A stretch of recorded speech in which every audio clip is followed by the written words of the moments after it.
Hi, welcome back. It is a new year and my brain is full of flowers, clearly because it's freezing outside. And even though we're months away from spring, I'm deep into planning my summer cutting garden. And even though I grow on a much bigger scale than a typical backyard gardener, a lot of what I choose to grow can easily be grown in a small backyard cutting garden, even if all you want is a bouquet or two once a week to bring inside and decorate your house. And I'm going to give you a list of 10 different things that you can plant in a small backyard cutting garden. We'll also go over when to plant them, when to start the seeds, and what you need to know about harvest time so that you can get the most vase life out of your homegrown bouquet.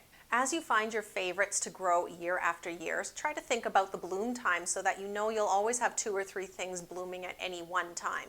You can start with things as early as daffodils or tulips if they grow well in your area, and go right into late fall if you know what can withstand the frost.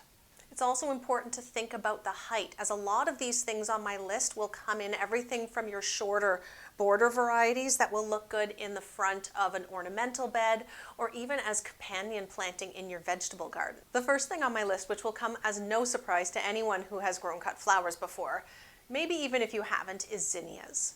They are incredibly easy to start from seed. They grow quickly. They can really easily be direct seeded as well, so you don't have to worry about any indoor seed starting. They don't really need a ton of nutrition outside, but they will happily grow in richer soil as well as soil that's a little bit on the poorer side, as long as it's not too bad. They can handle a wide variety of soil conditions.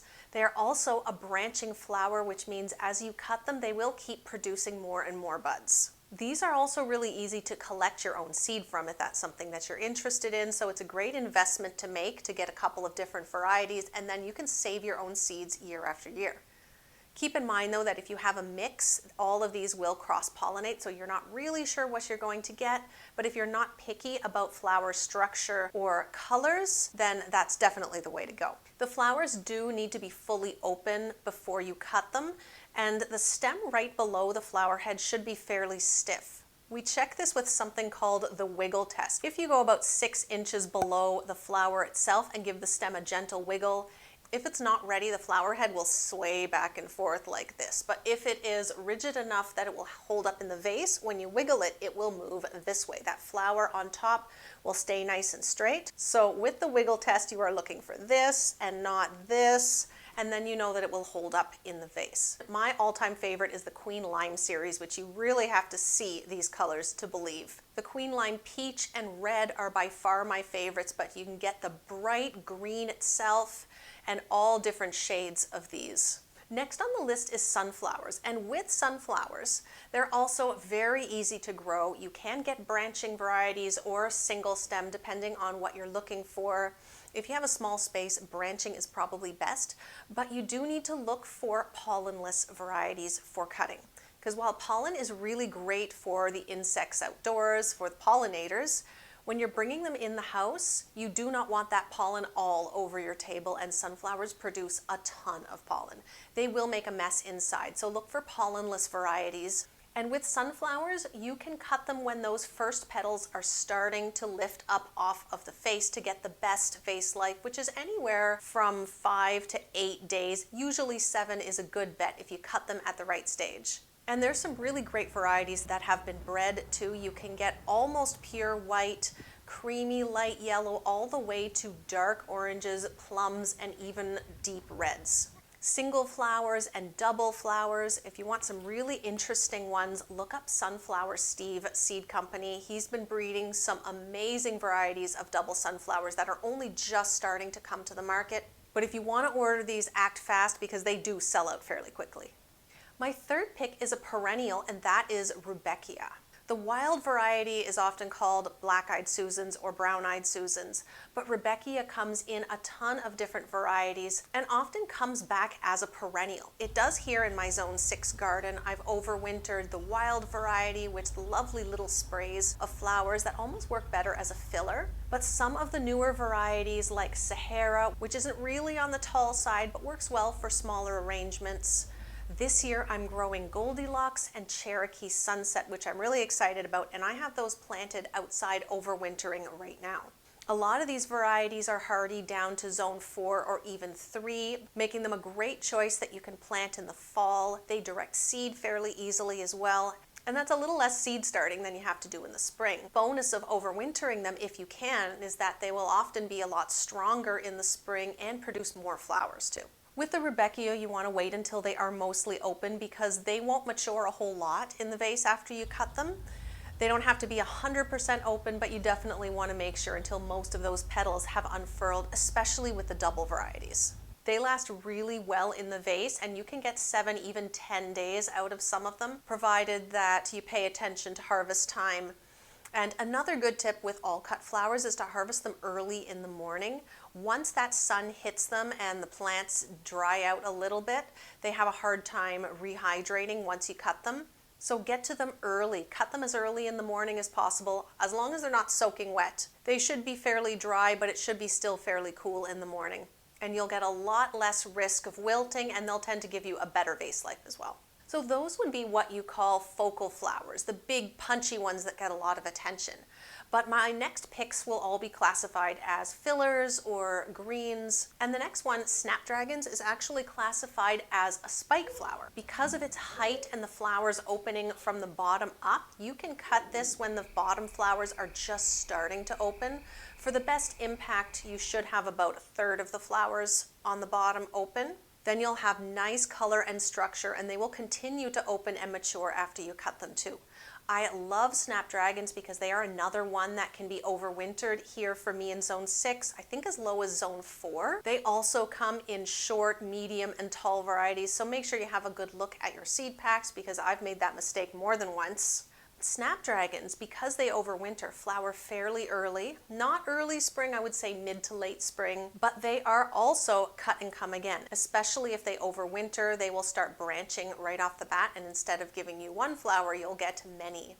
And they will continue producing more spikes all throughout the year, especially if you keep them well cut back. If you start them from seed in the spring and just let them go, you will get one nice strong spike right away, but then once you cut them, they will start to branch and you'll get that second succession a little bit later. My next pick is another filler, and that is Cosmos. Cosmos are another easy to grow annual, though tender annual, although they will reseed themselves and you might see them popping up before your last frost date.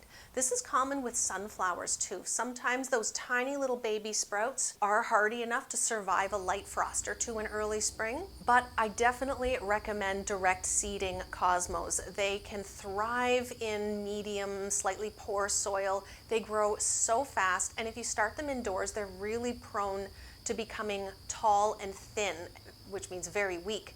And then when you plant them outside, they can snap or break or just get shocked and take a really long time to recover, which means it'll take you longer to get flowers in the first place. So definitely think of direct seeding your Cosmos. They will be much less work. The greenery is really great as fillers in bouquet. So this one does double duty. It can give you some really light and airy filler. And then once you see buds, cut them just as those buds are starting to break open. They'll look a little bit like this before they open fully. And then you can sometimes get a week out of these. Cosmos aren't quite as long-lived as some of the other things, but my favorite varieties from this past year were Seashells Mix, Apricota, and Cupcake Blush is a really good double choice. The Cosmos I planted this past year were up over my head. They were fantastic. I planted them in the last row in my cutting garden knowing they were going to be that tall. So it actually gave a really nice screen between the garden and the little pool that we have out there for the kids. And I got so many cuts, both for greenery and for flowers, off of just a 10-foot row of Cosmos. Another hardy filler is Feverfew. This is another one that you can plant in the fall and overwinter down to zone 4. And it will sometimes overwinter a couple of times. After the first winter, I tend to lose 20 to 30%, so I do start a little bit more every year, but I also like to pick a new variety every year. So I have a nice collection now of a few different varieties.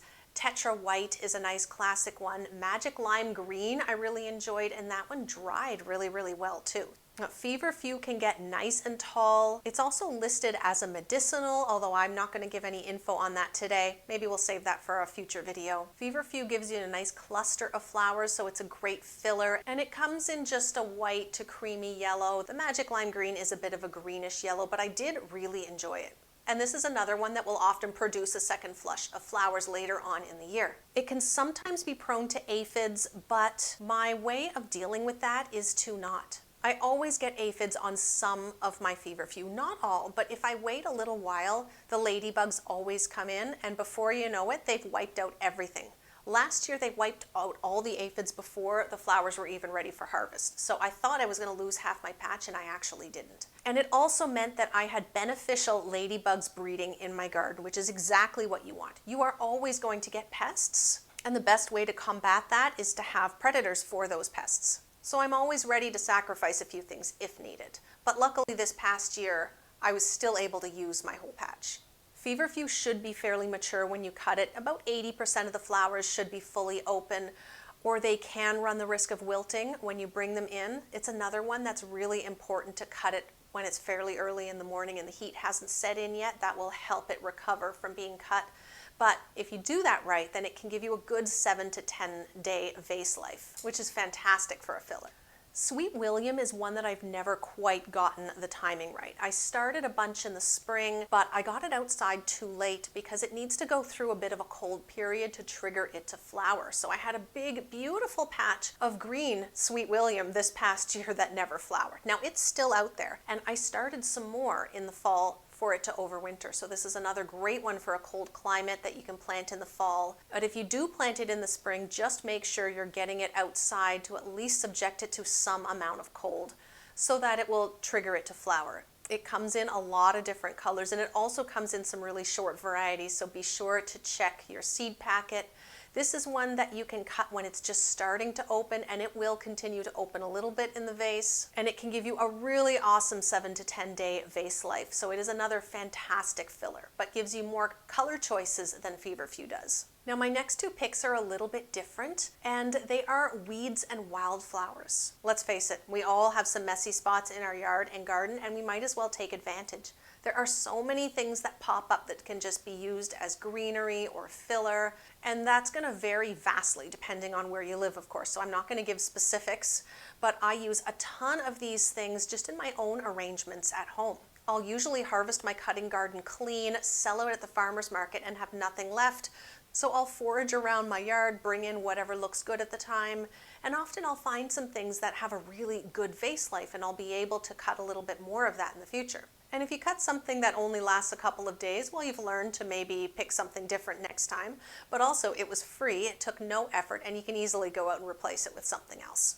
And the last one is shrubs. And you might have some of these growing wild around your property too, or if you have some more mature shrubs that need annual pruning, well, that's perfect. You can use the prunings, cut from along the back, along a fence line maybe. But shrubs come in lots of different colors too. There's so many that are just green, but the leaf shape is really interesting and can really bulk out an arrangement. There's deeper reddish purple. Even early spring, the red twigs of dogwood before they've leafed out looks really good with tulips. And often when you bring them in the house, they'll force those leaf buds to open.